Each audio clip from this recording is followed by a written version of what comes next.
السلام علیکم ورحمۃ اللہ وبرکاتہ۔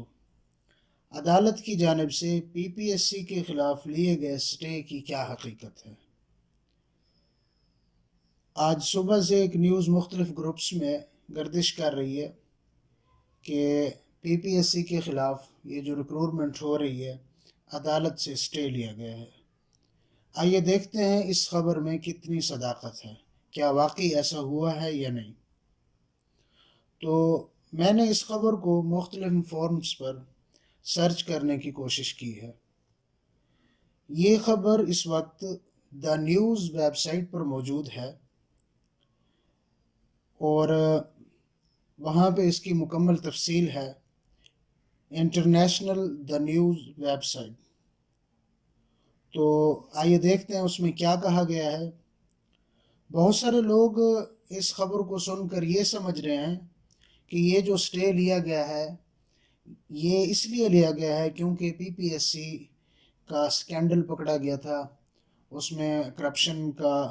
ایک بہت بڑا سکینڈل سامنے آیا تھا، اس وجہ سے سٹے لیا گیا ہے، جبکہ ایسا نہیں ہے۔ سٹے تو لیا گیا ہے واقعی، لیکن اس کی وجہ یہ نہیں ہے بلکہ اس کی وجہ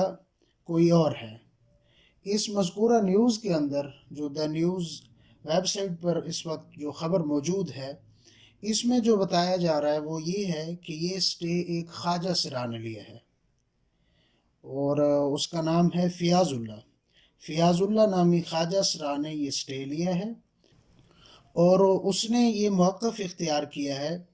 کہ پی پی ایس سی کی جو جابز ہوتی ہیں یا جو سیٹیں آتی ہیں ان میں خواجہ سرا کے ساتھ امتیازی سلوک برتا جاتا ہے۔ یعنی یہاں پی پی ایس سی کے ادارے میں میل اور فیمیل کی جابز تو ہوتی ہیں لیکن خواجہ سرا کے لیے کوئی حصہ نہیں ہوتا، تو اس لیے انہوں نے اس ریکروٹمنٹ کے خلاف انہوں نے اپیل دائر کی ہے کہ ہمیں ہمارا حق دیا جائے، کیونکہ یہ اخلاقی اور انسانی تقاضوں کے خلاف ہے، اس لیے اس ریکروٹمنٹ کو روکا جائے اور